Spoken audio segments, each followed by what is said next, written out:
there's a vast difference across the country with different agencies. Some people say 1 to 3 months. Some people say it's only going to take 90 days. Some people say it's 30 days. Some people, obviously for us, it fluctuates. It's different for the timeline, and I think people worry about just the timeline and they don't really think through, why are these timelines in place? What is actually happening when I'm coming in and telling somebody, find me a surrogate? Like, what does that actually mean? Because I don't really know if people really understand the entire process and the importance of having really a qualified surrogate. I always give everyone a rough estimation with the current wait times. Now, as you mentioned, they do fluctuate. I mean, real rough estimate would be about 18 months, 24 months, to get 2 years to get through the process of it. You also have to consider that surrogacy isn't linear and it involves a lot of variables we can't always control.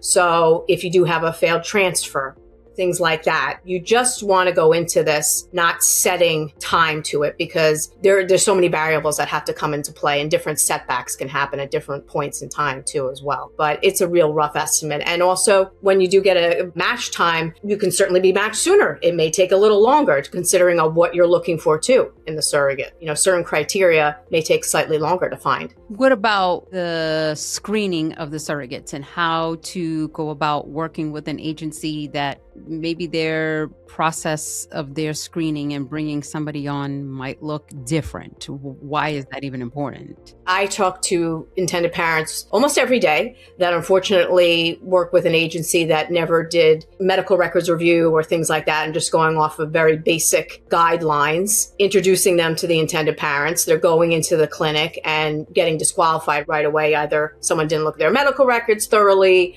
or they didn't have psych done at that point, didn't look at their support system, speak to their husband or partner. So there's a lot of different, like we keep saying, variables in that part of it that get overlooked.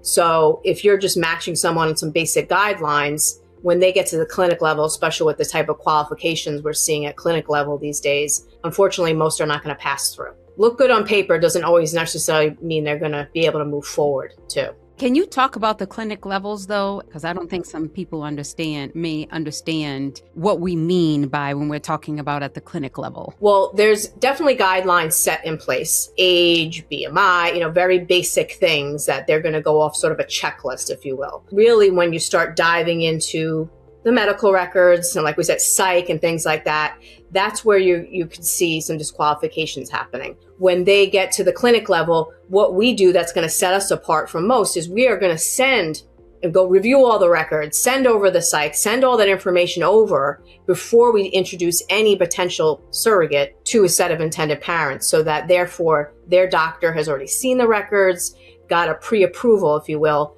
so that going into medical screening, it makes the pass rate 98% that they'll be able to move forward at that point. So it's a real crucial step in the process, because that's the problem out there, is that many intended parents are getting rematched several times over. And it's sort of like a bait and switch, if you will. It's like they're going, saying, hey, look at this great surrogate. And then when they're going in, they say, oh, sorry, can't move forward. So they're technically matched maybe in a short period of time, but that match wasn't able to move forward at that point either.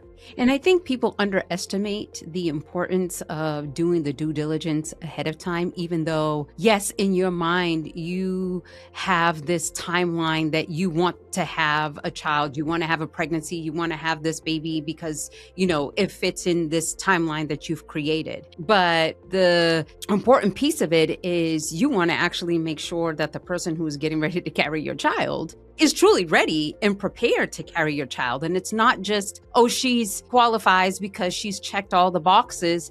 Is she qualified mentally, physically, emotionally, spiritually, all of the things? Because all of that comes into play when this person is pregnant now for the next 9 months with your child, and you are having to depend sometimes on a perfect stranger that you just met to do everything that they said that they're going to do to ensure that you have a healthy baby at the end.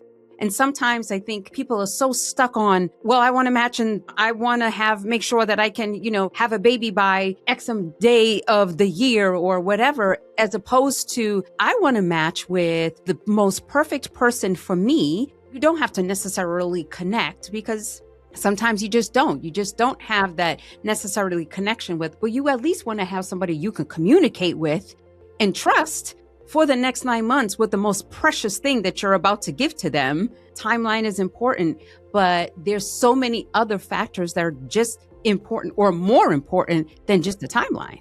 Well, patience is one of the biggest requirements for surrogacy, for sure. Being patient in the process.